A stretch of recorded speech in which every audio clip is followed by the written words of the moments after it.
کسی بھی ہاسپٹل میں جا کے علاج کروا سکتا ہے، مہنگے سے مہنگے ہاسپٹل میں جا سکتا ہے ہیلتھ کارڈ کی وجہ سے، جو ابھی تک صرف ایک پیسے والے لوگوں کے لیے محدود تھے.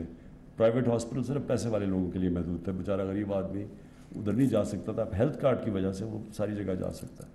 اسی طرح جو ایجوکیشن سسٹم ہے، ہم نے تقریباً 75 سال کے بعد اس کو چینج کرنے کی کوشش کر رہے ہیں، سنگل کریکولم، کیونکہ یہ بھی ایک بہت بڑا ایک ملک میں عذاب کہ ایک صرف چھوٹی سی کلاس کے لیے اچھی کوالٹی انگلش میڈیم ایجوکیشن، اور باقی جو لوگ ہیں وہ انگلش میڈیم ایجوکیشن نہ ہونے کی وجہ سے وہ پیچھے رہ جاتے ہیں، وہ اوپر آ ہی نہیں سکتے، یعنی ایک لیول سے اوپر آ ہی نہیں سکتے. ان کے لیے بڑی ہینڈی کیپس ہیں اوپر آنے کے لیے. تو سنگل کریکولم جو ہم نے شروع کیا، ایک ہی نصاب کلاس 5 تک، اور آہستہ آہستہ اس کو اوپر لے کے جائیں گے. یہ 70 سال پہلے ہونا چاہیے تھا پاکستان میں، کیونکہ یہ سسٹم بالکل ایک انجسٹ ہے، یہ بہت بڑی ناانصافی اپنی میجورٹی پاپولیشن کے ساتھ ہے. اور جو ہمارے احساس کے پروگرامز ہیں جس میں ہم لوگوں کے لیے نچلے طبقے کے لیے جو کمزور طبقہ ہے اس کو اٹھانے کے لیے ٹیکنیکل ایجوکیشن، پھر ہم سٹائپنڈز دیتے ہیں جو سب سے غریب طبقہ ہے تاکہ وہ اپنے آپ کو سسٹین کر سکیں.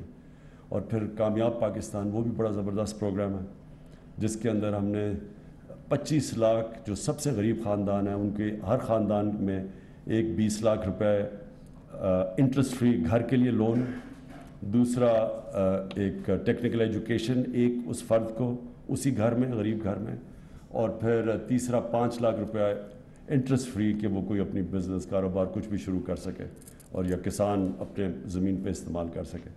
یہ بھی ایک بہت بڑا پروگرام ہمارا، بڑا ایمبیشس ہے. وہ اس کی بھی کوشش ہے کہ نیچے سے طبقے کو اوپر لانے کے لیے. اور پھر ہماری جو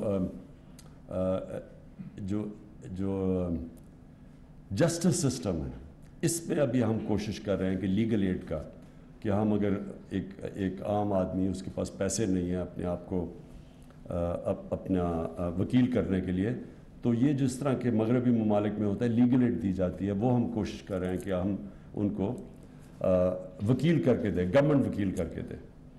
اور میں یہ جو ماڈل فالو کرتا ہوں یہ مدینہ کی ریاست کا، کہ جدھر سب سے پہلے ابھی پیسے بھی نہیں تھے لیکن انہوں نے فلاحی ریاست پہلے بنا دی تھی، پیسے بعد میں آئے تھے. تو میری یہ بلیف یہ ہے کہ ایک پہلے پیسے آتے ہیں اور پھر فلاحی ریاست نہیں بنتی، پہلے آپ فلاحی ریاست بناتے ہیں اور پھر اللہ کی برکت آتی ہے اور وہ ملک اوپر جاتا ہے. اور جو پرائمری دنیا میں جو ماڈرن اگزامپل وہ چائنا کا ہے، کہ چائنا نے 30-35 سال پہلے شروع کیا اپنی لوگوں کو غربت سے نکالنے کا. تو آج چائنا دیکھ لیں کہ کدھر تھا. ہندوستان اور چائنا تقریباً ساتھ ساتھ ہی تھے 30-35 سال پہلے. آج چائنا کو دیکھیں اور ہندوستان کو دیکھیں، کیونکہ ہندوستان میں وہی ہے کہ چھوٹا سا امیر طبقہ اور غریبوں کا سمندر. چائنا نے کیا کیا کہ انہوں نے اپنے جو غریب لوگوں کو اوپر لے کے آئے. وہ چائنا آج دیکھ لیں کہ دنیا کی سب سے فاسٹسٹ گروئنگ کنٹری ہے، اور کسی کو کوئی شک نہیں وہ سب کو آؤٹ اسٹیپ کر جائے گی، سمپلی اس لیے کہ انہوں نے 70 کروڑ لوگوں کو غربت کی لکیر سے 35 سال میں نکالا ہے، جو کہ انسانی تاریخ میں کسی نے کیا. یہ ایکچولی مدینہ کا ماڈل تھا، جو انہوں نے پہلے لوگوں کو، ابھی پیسے نہیں بھی تھے تو انہوں نے پوری اسٹیٹ کا جو ایکسٹرا پیسہ آتا تھا وہ نیچے چلا جاتا تھا، بیواؤں پہ، غریبوں پہ، یتیموں پہ. ایک اسٹیٹ نے ذمہ داری لی تھی اپنے غریب طبقے کی، اور اس کے بعد پھر وہ اسٹیٹ، وہ ساری دنیا کو پتہ ہے کہ دنیا کی تاریخ کا سب سے بڑا انقلاب آیا تھا مدینہ میں. اور وہ کبھی ایسا چینج آیا ہی نہیں ہے کہ اتنے تھوڑے سے ٹائم میں وہ لوگوں کی حیثیت بھی نہیں تھی اور دنیا کی امامت کی انہوں نے. تو پاکستان کا میرا ماڈل بڑا سیدھا ہے.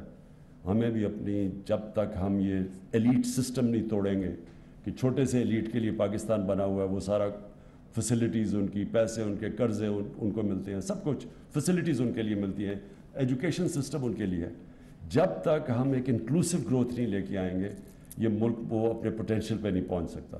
تو یہ جو 911 پہل ہے یہ اس طرف ہے، کیونکہ یہ اصل میں بے بس لوگ وہ ہوتے ہیں جب وہ بیچارے عام غریب آدمی کو ہوتا ہے، وہ سوچتا بھی نہیں ہے کہ مجھے کوئی بچائے گا. تو اب اس کی وجہ سے وہ اس کے پاس ایک امپاور کریں گے اسے کہ وہ جہاں سے بھی کال کرے. اور پھر ہمیں ایک ڈیٹا ملے گا. ایک بڑی اچھی آپ نے بات کی کہ ہمیں کرائم کا ڈیٹا ملتا رہے گا، کس طرح کے پرابلمس پاکستان میں زیادہ، تاکہ گورنمنٹ کیونکہ کیبنٹ کو پیش ہوگا اور پھر گورنمنٹ اکارڈنگلی اسی طرح اپنی ریسورسز ایلوکیٹ کرے گی کہ کس کرائم کے اوپر ہم نے زیادہ کوشش کرنی ہے، یعنی زیادہ ریسورسز ایلوکیٹ کرنی ہے. تو میرے خیال میں یہ بہت بڑا ایک پازیٹیو موو ہے پاکستان کے لیے. اور میں سمجھتا ہوں کہ یہ 2 سال میں آپ انٹیگریٹ کر رہے ہیں نا پورے کو، ابھی 2 سال اور لگیں گے، لیکن بالکل ٹھیک ہے کیونکہ آپ جب تک آپ کو کافی ایکسپیرئنس ہوگا کہ کدھر کدھر آپ کی پرابلمز آ رہی ہیں کس طرح کی، جب تک 2 سال ہوتے ہیں تو آپ کو کافی چیزوں کا اندازہ ہو جائے گا. اور میرے خیال میں ہم 2 سال کے بعد بالکل ایک 911 ایک ون انٹیگریٹڈ نمبر ہوگا سارے ملک کے لیے، جو کہ بہت بڑی نعمت ہے پاکستان کے لیے. Thank you.